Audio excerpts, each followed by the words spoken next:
outside, and that's Miguel Molina around the outside to try and take the lead into the first corner. Toyota's run wide, a spinning Peugeot. These things are built to withstand the Mulsanne.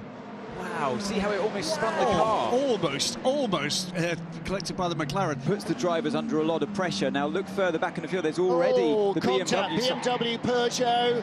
That takes out one Alpine, the other one tries to avoid. The cars make contact now. What happens here? There's the BMW in front of us. And he just locks it. Does he get hit by the Isotta Fraschini, I think, on the right? 5, I think, and that's Matteo Vaxivier's car.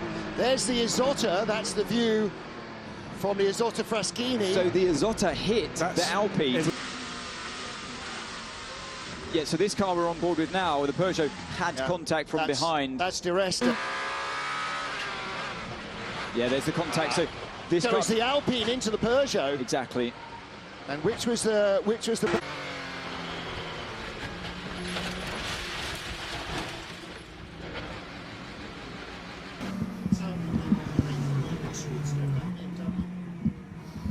Oh, trying to make space on the curbs, snaps out of his control. Ooh, tap as well. I see, I'm sure. Can't see any other cars around him just yet.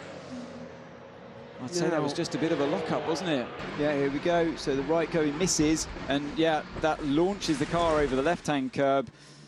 Speed limiting button for that, and again in replay. Yeah, I think you're right, Anthony. It's delaminated, or has he torn it off? Oh no, you're right. You're absolutely spot on. Torn it off in the gravel. So as we know, Blanchimont now turned 17 isn't flat out for these cars. That is a hell of a rough ride, and the driver would have definitely felt that. Who's in Oliver Rasmussen. Well, 2 minutes 45 of the session. That's not coming back out. That's ripped the floor off. Well, so, the splitter at the front, anyway. So we rode on board a couple of cars now. We would not be seeing a replay. So Alex Malikin, car snaps away from him, going up over the plough and. Nasty. I know how that feels. And poor old Alex Malikin. Yeah, there's the car got away from him so late. That's the problem in the compression, and nothing he could do after that to bring it to a standstill, to safety. Hansen got hit from behind. Who are we on board with? Because they always want to keep at least 2 tires hot enough on the car to be able to start very quicker on the pit lane. What a mistake to make. Oh, bottoms out over the curb. But it snapped sideways and then got onto the curbs. He momentarily catches it, has a bit of a tank slapper over the grass. The left rear connects with the barrier. Is that enough damage? I think it might be enough damage to take that car out of the race, you know. Hopefully they can get it back, but what a high-speed shunt. Touched with the left rear. To the flag. Trying to go around the Porsche, and the dramatic moment there as Bamba's car gets air underneath it and nearly flies. Pulling out on, he's overtaken the BMW and then tried to go.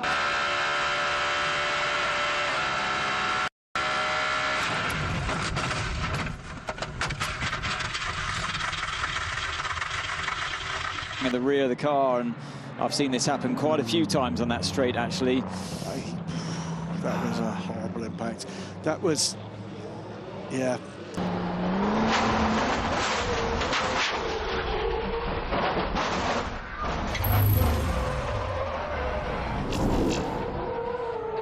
The thing there is, Ian James just came into the pits, by the way, and that's the reason why he's had a big... it's not Alex Herreras, beg your pardon. Had a big gravelly moment in the heart of racing Aston Martin.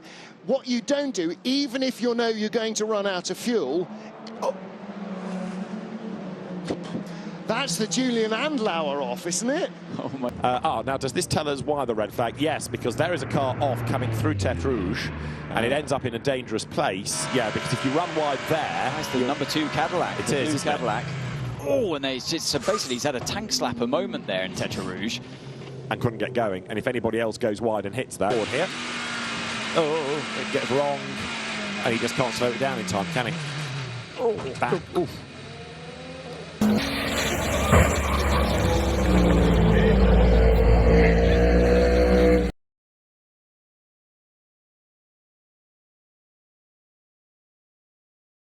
here, and you're right the first time. I think he got the grass the first time. Got it back together.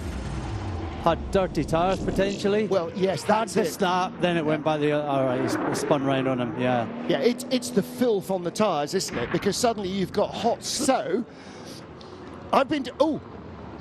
This looks like how it happened. Yeah, just way too late on the brakes. And too late to bail and get onto the tarmac there as well. No, because number 12 didn't go out at all.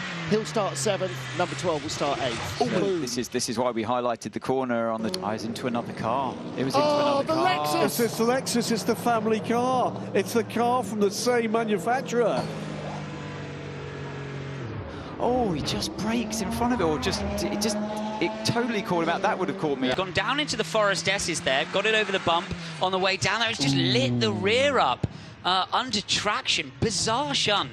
You're normally so over the front end at that point. And I think that just shows you how on the limit. Triple pass, potentially.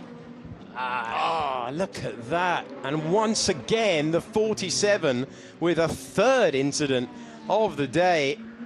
Got wide, there we go, on the brakes with too much right-hand lock on. That unsettles the car, the weight goes on the rear left, and unfortunately there you've got brick wall and then into the side of the tyre barrier. Oh my goodness, that's a big hit, isn't it, as well? And very unfortunate indeed. That is, as you say, for the number 54 Vista. Have a look at what happened here. Well, we see after he'd actually lost the back end. Yes, yeah. I need to see a little bit more of that, but I don't know. Too much curb, lands, and snaps the other way. Yeah. Surprisingly, snapped a lot. It did snap a lot, but it did look like a lot of curb. We've seen it with the GTs, and we've seen it with the coming out the last corner, even on Brendan Uribe's lap. Slightly too much curb sends you into a spin. That could have just been a spin. Got a replay here. It was a move down the inside of the DK Engineering number 33, which did not pay off. Tried to avoid a collision, slid sideways towards the exterior of the track. In doing so, pushed the DK Engineering car. Yeah, at Le Mans, there is Danny Kvyat. Is that Danny Kvyat again? It looked like it. No, it's not the other one. Oh, no! Off on the exit of Tete Rouge and contact with the barrier for the number 3 caddy, René van der Zande in that car. Look at it and figure out what's gone wrong. Let's see what has... Oh, there's contact with a prototype there, trying to use the outside lane. Yeah, so they've now committed to this, and unless it rains again, I think, it's not going to rain anymore, but it's his job to get the temperature back up when they go green. Now, what's interesting to see is under this full course yellow what the lap times are. Because to the 23 United Autosports entry, all over the curb, and there's a tag. Contact with the 23 car. Times through there. Giovinazzi, who has gone down a lap because of his own teammate, actually. And was there a touch? There was a touch. Oh my word! The race leader goes through. So I thought it was directly into the wall when accident. When I saw the movement. Let's see it here. We've got the external view. It's already too late. All right, we have a safety car for the first time at the 92nd running of the 24 Hours of Le Mans. A big hit. And then, go on the white lines. Wheel spin over the crest on the white lines. He does tap there. Oh, not tap. Front left. So not what we can see on the camera radio. I lost it. I lost the car. And you can see the damage on the front end. That's hefty. Racing when it's purest, it's raw racing, and the slipstream duels, how you position yourself, inside or outside. Yourself out of the gravel. There's the P2 car, going straight on. And then bang, 155 was accosted by a McLaren. It's 59. One of the UA cars, you're right. It's Gregoire Saucy. Because the other yellow was much further back, so this is going down the inside, got the power down, offline, it's done some damage as well, unfortunately. Hopefully it misses this GR Racing GT3, it does. Wet on the left-hand side, snap, focuses the other way, and that's it. It's just, there's no saving it from that point, and that's you reckon that's done, that car? Done, if not in the pits for an hour. Yeah, absolutely. That's a heavy hit. And that is exactly the risk of putting on slicks in these conditions where you've still got rain. Was there contact? I don't think there was. I think he just got wide on the water, and it snapped the exact same way that NASA snapped. but into the tyre barriers. So it looks dramatic, and it is dramatic, but the barrier has done its job. So the car looks worse. Yeah, this is actually from the CCTV, so it doesn't look like there's contact, but yeah, a big snap, very safe. Oh, glad the marshals are okay as well. Glad the marshals are okay there. Top, it's all around the back where it went in backwards. Here you go, the spin goes in backwards, bosh, and then the driver just holding on. But you can see from that, there's... Throttle stucco. Oh, no, they both slipped. Was that oil down?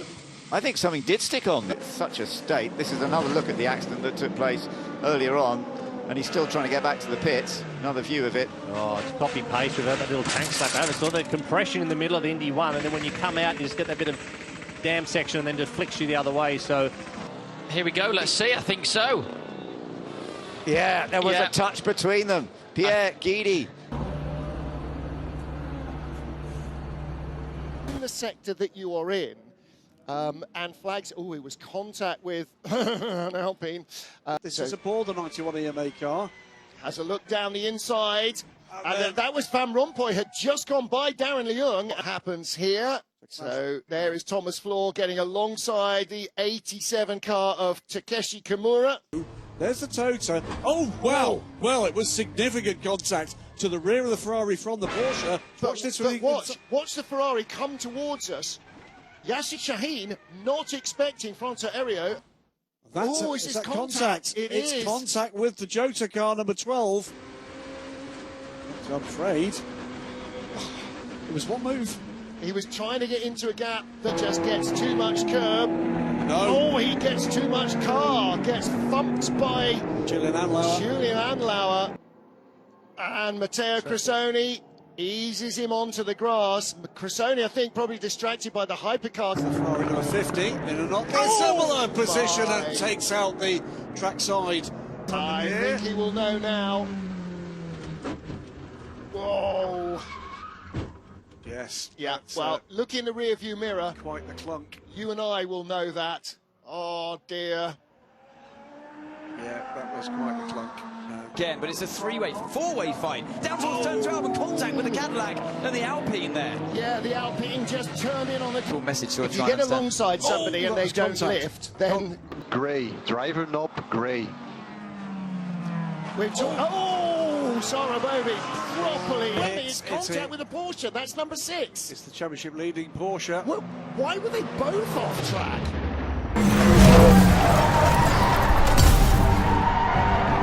Peugeot, and the number 83 has a huge lock-up and makes contact with car 5. The moment you saw the tyre smoke, you knew it was going to be a hit, and somebody got hit in front as well. Hits the Porsche, but I need to see a different angle. It's so easy to lock up. Look in the mirror. It was all a bit desperate, wasn't it? And actually, yeah, so let's see the Ferrari. Is it an independent crash? Was he tagged? He might have just been... To get some good braking point and so on, and we did the stint together, so I was pretty happy. To see that. That was a hit for the rear from the Lexus on the BMW. To turn 3 and 4. That's it. It's not the leader. Oh, my God. Oh, so has he sent it up the inside and gone over the curb and spun? Happened on the replay here.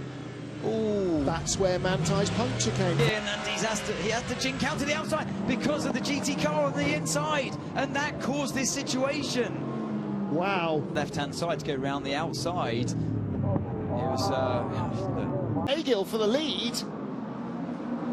Yeah, he's looked to me. Oh, it's the spin. There's a race leader, Sebastian Buemi. 81 Corvette, and the 82 Corvette is now up to second, and that was Charmelesi. And here it is, down the inside into turn 8. Buemi makes a late lunge. There is contact between the two cars. I wanted to see. I thought it was going to happen earlier in the corner, but that's yeah. I'd say the BMW should have been a little bit further to the inside. He'd already got damage on the left of the car. He was nowhere near the white line on the inside.